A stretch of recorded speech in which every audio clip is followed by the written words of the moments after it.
여러분, 우리는 종종 이런 질문을 던집니다. 지금 이 선택이 내 삶을 어디로 이끌까? 눈앞의 이익을 취할 것인가? 아니면 더 큰 가치를 위해 욕심을 내려놓을 것인가? 오늘은 이 질문에 답을 주는 오래된 이야기 하나를 나누려 합니다. 때는 조선시대, 충청도 제천. 한때 번성했던 양반가였지만 세월의 흐름과 시대의 변화를 이기지 못해 가세가 기운 집이 있었습니다. 바로 박선비의 집안입니다. 그는 양반의 자존심을 간직한 채 오늘도 쌀독에 긁히는 마지막 쌀알 소리에 귀를 기울이며 겨우 하루를 연명하고 있었습니다. 삶이 고달프다고 품위를 버리지 않았지만 가난은 사람을 지치게 하기 마련이었지요. 그러던 어느 날, 낡은 대문이 덜컥 열렸습니다. 때가 잔뜩 묻은 허름한 옷차림의 낯선 사내가 대문을 밀치고 들어섰습니다. 눈빛은 초라했지만 그 안에는 절실함이 담겨 있었습니다. 박선비는 놀란 듯 눈을 가늘게 뜨며 말했습니다. 누구시오?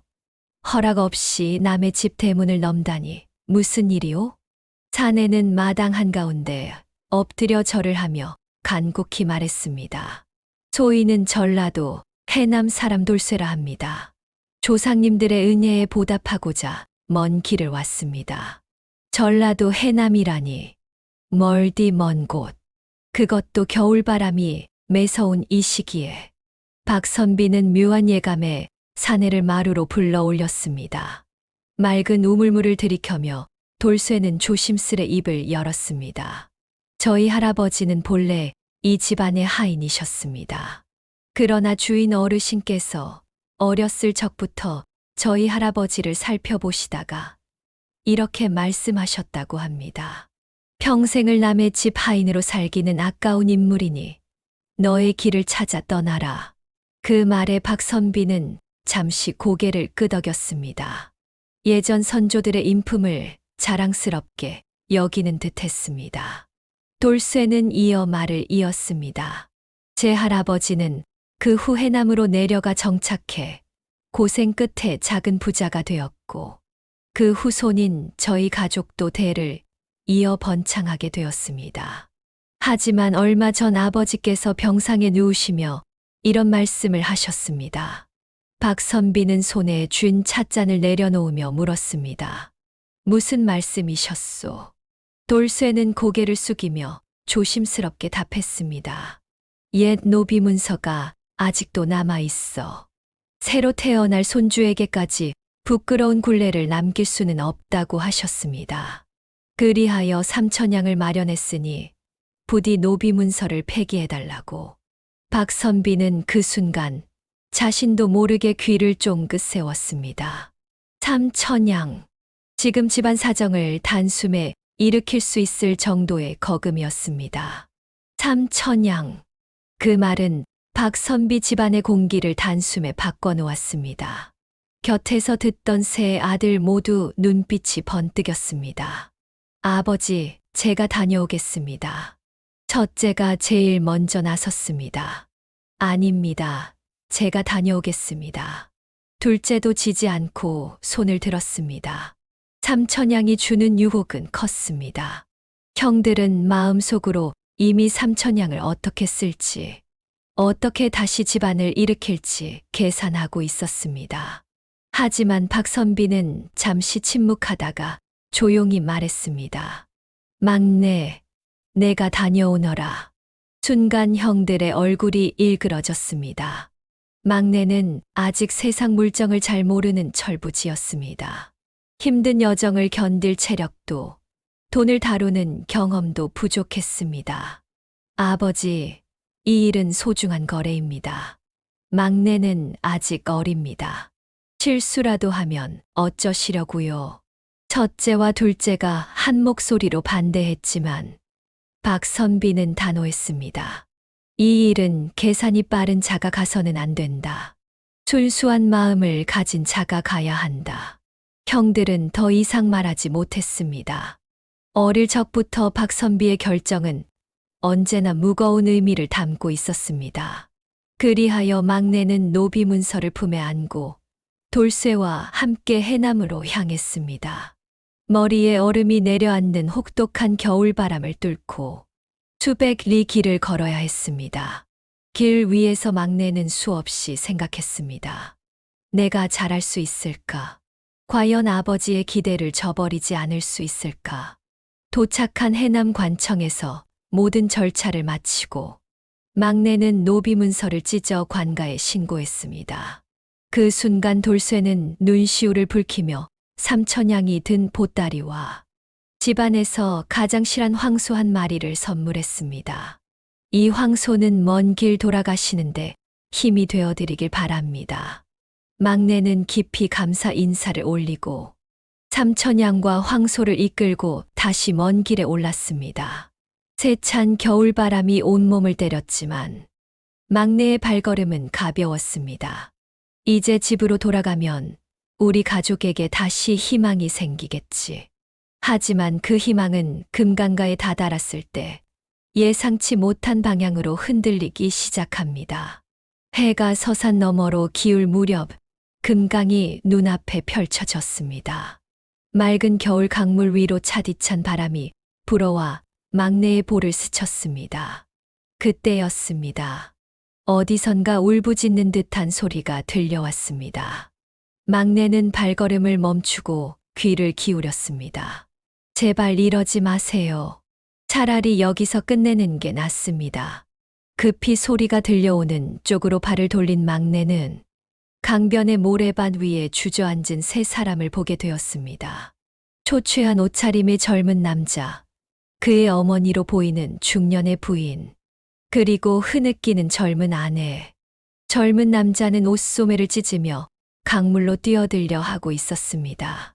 어머니는 필사적으로 그의 옷깃을 붙잡고 눈물로 막아섰습니다. 젊은 아내 또한 땅에 무릎을 꿇고 울며 애원하고 있었습니다. 막내는 망설임 없이 달려갔습니다.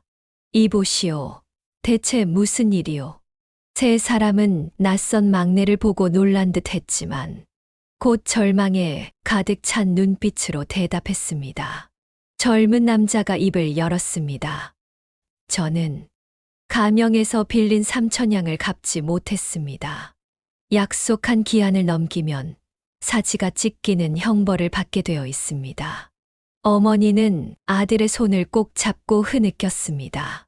가진 걸 다 팔아도 모자라고 빚을 내도 막을 수가 없었습니다. 이 아이가 죽는 걸 어찌 볼 수 있겠습니까? 막내는 발밑에 들고 있던 삼천냥의 무게를 느꼈습니다. 이 돈이면 우리 집을 다시 일으킬 수 있다. 하지만 지금 눈앞에 있는 이 젊은 생명은 이대로 사라질 것이다. 머릿속이 복잡했습니다. 아버지의 기대, 가족들의 기대, 그리고 집안의 부흥. 하지만 바로 눈앞에 울부짖는 한 생명과 무너진 한 가정. 막내는 하늘을 올려다보았습니다. 구름 한 점 없이 맑은 하늘이었습니다. 차가운 겨울 하늘 아래 선택은 오롯이 막내의 몫이었습니다. 그때 아버지의 오래된 말씀이 떠올랐습니다. 돈은 가질 때보다 쓸 때 그 진가가 드러나는 법이니라. 욕심을 부리지 말고 바르게 써라. 막내는 깊이 숨을 들이쉬고 결심했습니다. 삼천냥이 담긴 보따리를 내려놓으며 조용히 말했습니다. 목숨은 돈보다 귀합니다. 이 돈으로 빚을 갚으시오. 그리고 다시 살아가시오. 세 사람은 막내 앞에 엎드려 통곡했습니다. 하지만 막내는 고개를 끄덕이며 황소의 멍줄을 쥔 채 길을 떠났습니다. 아무것도 바라지 않았습니다. 그저 사람이 먼저였습니다. 차가운 겨울바람을 등지고 막내는 묵묵히 길을 걸었습니다. 손에 남은 것은 황소 한 마리뿐. 하지만 그의 마음속에는 묘한 평온함이 가득했습니다. 비록 집안을 일으킬 삼천냥은 사라졌지만 한 생명, 한 가족을 살렸다는 뿌듯함이 조용히 자리 잡고 있었습니다. 긴 여정을 지나 집에 도착했을 때 형들은 막내를 보자마자 달려 나왔습니다. 삼천양은 어디 있느냐? 왜 황소만 끌고 돌아왔느냐? 막내는 진심을 다해 설명했습니다. 금강가에서 만난 가족, 빚을 갚지 못해 죽으려 했던 젊은 남자, 그리고 그 가족을 살리기 위해 삼천양을 내어준 사연을. 형들은 분노했습니다. 그 돈이면 우리 집안을 다시 세울 수 있었다.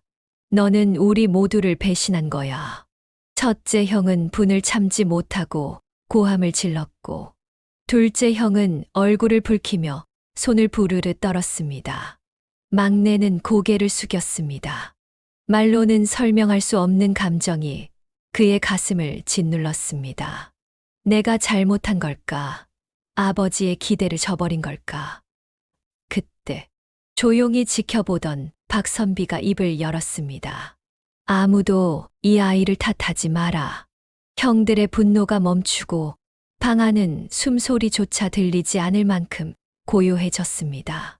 박선비는 천천히 막내를 바라보며 말했습니다. 욕심은 화를 부르고 덕은 복을 부른다. 그리고 고개를 돌려 형들에게 덧붙였습니다. 만약 너희가 다녀왔다면 돈이 아깝다 여겨 더 많은 값을 요구했을 것이다. 그렇게 얻은 돈은 결국 우리 집안을 망쳤을 것이다. 형들은 말문이 막혔습니다. 그러나 막내는 사람을 살렸다. 그 마음은 하늘이 알고 반드시 복이 되어 돌아올 것이다. 막내의 눈가에는 어느새 눈물이 맺혔습니다. 그 눈물은 억울함도 후회도 아닌 아버지의 이해와 사랑을 느낀 벅찬 감동이었습니다. 그날 밤 막내는 아버지의 방 앞에 무릎을 꿇고 조용히 기도했습니다. 아버지, 저는 욕심을 버리고 사람을 살리는 길을 택했습니다. 부디 이 선택이 우리 가족에게 빛이 되기를. 세월은 흐르고 계절은 몇 번이나 바뀌었습니다. 박선비는 세상을 평온히 떠났고 새 아들은 슬픔 속에서도 아버지의 뜻을 따르기로 했습니다. 아버지께 가장 좋은 묘자리를 찾아드리자. 형제들은 각자 흩어져 명당을 찾기 위해 긴 여정에 나섰습니다. 막내도 길을 떠났습니다. 황소의 멍줄을 잡고 굽이진 산길을 넘고 또 넘었습니다. 겨울이 지나 봄이 오고 들판에는 새싹이 피어났습니다. 그의 발걸음은 느렸지만 끈기 있었습니다. 어느 날 막내는 광활하게 펼쳐진 들판과 부드럽게 이어진 산자락을 발견했습니다. 그 한복판에는 커다란 저택이 자리하고 있었습니다. 웬만한 양반가도 감히 넘볼 수 없을 정도로 웅장한 집. 막내는 그 집을 바라보며 생각했습니다. 어떤 이가 이토록 좋은 터에 자리를 잡았을까? 호기심이 발동한 막내는 살짝 담장을 기웃거렸습니다. 그러다 집 하인에게 들키고 말았습니다. 거기서 뭐 하는 게요?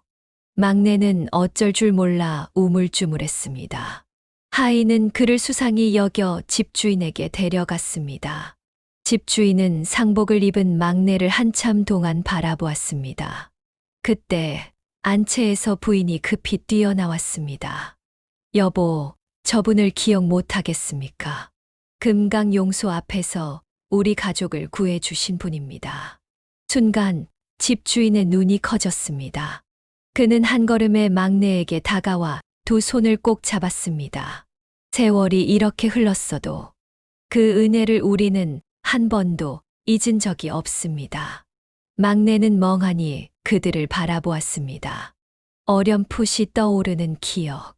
강가에서 울던 어머니와 아내, 그리고 죽으려 했던 젊은 남자. 바로 그 가족이었습니다. 집주인은 막내를 집 안으로 이끌었습니다. 따뜻한 차를 내오고 정성껏 대접했습니다. 그때 선비님께서 주신 삼천양 덕분에 빚을 갚고 목숨을 부지할 수 있었습니다. 가명의 관리들이 저희 사연을 듣고 칭찬하며 사업을 돕기까지 했습니다. 덕분에 이만한 집과 재산을 이루게 된 것입니다. 막내는 말을 잇지 못했습니다. 그저 묵묵히 고개를 끄덕일 뿐이었습니다. 집주인은 막내를 데리고 다시 밖으로 나왔습니다. 그리고 고개를 돌려 담장 너머를 가리켰습니다. 저곳을 보십시오. 선비님을 위해 저희가 따로 마련한 집입니다. 막내는 숨을 삼켰습니다. 본체와 똑같은 크기의 크고 근사한 집이 견고한 담장 안에 고즈넉이 자리 잡고 있었습니다. 어머님께서는 늘 말씀하셨습니다. 우리를 살려준 은인에게 반드시 은혜를 갚아야 한다. 고요. 그래서 집을 지을 때 이 집도 함께 지어두었습니다. 막내는 눈앞에 펼쳐진 광경이 꿈만 같았습니다. 생각지도 못했던 보답, 기대하지 않았던 축복. 집주인은 덧붙였습니다. 선비님 가족 모두가 이 집으로 옮겨와 사시길 바랍니다. 그리고 저 둔덕 너머에는 명당이 있습니다. 아버님을 그곳에 모시면 좋을 것입니다. 막내는 고개를 숙였습니다. 가슴이 뭉클했습니다. 아버지, 보이십니까? 아버지께서 말씀하신 음덕이 이렇게 돌아왔습니다. 며칠 뒤, 막내는 형제들과 가족들을 데리고 다시 이곳으로 왔습니다. 꽃상여에 아버지의 유고를 모시고 명당에 정성껏 묘를 썼습니다. 세 아들과 그들의 가족은 새로운 집에 정착했습니다. 이웃이 된 집주인 가족과도 마치 혈육처럼 지냈습니다. 아이들은 함께 뛰어놀고 어른들은 함께 농사를 지었습니다. 힘든 일이 있을 때는 서로 돕고 기쁜 일이 있을 때는 함께 축하했습니다. 시간이 흐를수록 두 집안은 더욱 번영했습니다. 장원급제하는 자손이 나오고 상업과 농사에서도 큰 성공을 이루었습니다.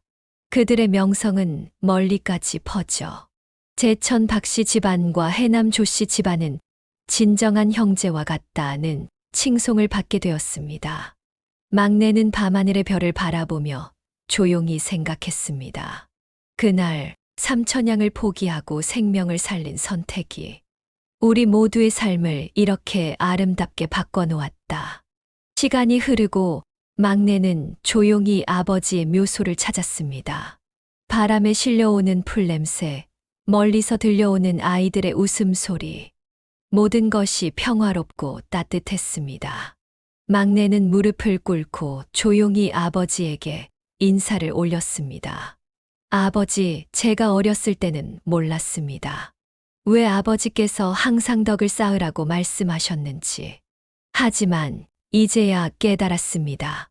사람을 살리는 선택이 결국 나와 내 가족을 살리는 길이었다는 것을. 막내의 눈가에 맺힌 눈물이 뚝 떨어졌습니다. 그 눈물은 후회의 눈물이 아니라 오랜 세월을 지나 얻은 깊은 깨달음의 눈물이었습니다. 욕심을 버리고 베푼 작은 선행 하나가 한 집안의 미래를 바꾸고 두 집안의 운명을 꽃피운 것이었습니다. 막내는 다시 마음속으로 다짐했습니다. 나도 내 자식들에게 이 가르침을 전하리라. 돈은 결국 수단일 뿐, 사람을 살리고 품는 것이야말로 진정한 복이라는 것을. 그날 이후 두 집안은 세월이 흘러도 변치 않는 우정을 지켰습니다. 서로의 대소사를 함께하고 자손대대로 의리를 지키는 집안이라 불렸습니다. 이야기는 단순히 은혜를 갚았다는 차원을 넘어 세상을 살아가는 지혜를 우리에게 남겨주었습니다. 욕심을 내려놓는다는 것, 남을 먼저 살핀다는 것, 그리고 그 선택이 결국 자신을 살리는 길이라는 것. 막내는 오늘도 새벽녘 아버지 묘 앞에 정화수를 떠놓고 조용히 기도했습니다. 아버지, 저희 가족은 아버지께서 남기신 말씀대로 살아가고 있습니다. 이 이야기는 단지 옛날 한 선비 집안의 일화로만 끝나지 않습니다. 오늘을 살아가는 우리에게도 여전히 똑같은 질문을 던집니다. 당신은 지금 무엇을 위해 선택하고 있습니까? 우리는 매일 선택을 합니다. 때로는 손해를 볼까 두려워 망설이고, 때로는 내 눈앞의 이익을 위해 남을 외면하기도 합니다. 하지만 이 이야기는 묻고 있습니다. 진정한 복은 어디에서 오는가? 요즘 세상에서는 빠르게 얻는 이익이 성공처럼 보이지만, 진짜 성공은 시간을 이기고 사람의 마음을 얻는 데서 비롯됩니다. 예를 들어, 누군가는 당장 내 손해 같아도 약자를 돕는 결정을 합니다. 누군가는 작은 이익을 포기하고 신뢰를 선택합니다. 누군가는 주어진 돈보다 사람을 먼저 생각합니다. 그런 선택은 바로 결과가 드러나지 않을지 모릅니다. 오히려 손해처럼 느껴질 수도 있습니다. 그러나 세월이 흐르면 알게 됩니다. 그때 쌓은 신뢰, 그때 베푼 마음이 상상할 수 없는 복이 되어 돌아온다는 것을. 삼천냥을 포기하고 사람을 살린 막내처럼 손익 계산 없이 진심으로 남을 도왔던 순간이 언젠가는 내 인생의 가장 찬란한 순간으로 기억될 것입니다. 이것이 바로 음덕을 쌓는 삶입니다. 세상이 아무리 변해도 이 진리는 변하지 않습니다. 여러분, 지금 이 순간에도 우리 앞에는 수많은 선택지가 있습니다. 당장의 손익을 계산할 수도 있고, 누군가의 손을 잡을 수도 있습니다. 눈앞의 유혹에 흔들릴 수도 있고, 멀리 바라보며 기다릴 수도 있습니다. 막내는 삼천냥을 움켜쥘 수도 있었습니다. 하지만 그는 사람을 살리는 길을 택했습니다. 그 선택이 결국 자신과 가족, 그리고 이웃까지 살리는 길이 되었습니다. 인생은 긴 여행입니다. 짧은 순간의 이익보다 긴 시간 동안 쌓이는 신뢰와 덕망이 진짜 우리의 삶을 풍요롭게 만듭니다. 혹시 지금 여러분 앞에도 비슷한 갈림길이 있지는 않나요? 누군가를 이해해 줄지, 외면할지, 양보할지, 욕심을 부릴지, 손해보는 것 같아도 사람을 선택할지, 이익을 선택할지, 부디 오늘 막내처럼 따뜻한 결정을 할 수 있기를 바랍니다. 그 선택은 언젠가 여러분이 상상도 하지 못한 축복으로 돌아올 것입니다. 우리는 모두 알고 있습니다.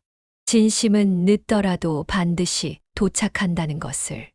선행은 때로 느리게 오지만 반드시 우리 삶을 밝혀준다는 것을.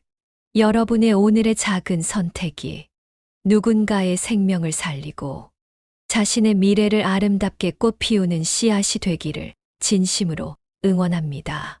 지금까지 함께 해주셔서 감사합니다.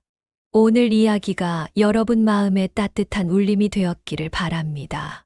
좋아요와 구독, 알림 설정을 눌러주시고 앞으로도 이런 따뜻한 이야기 함께 나누어 가요.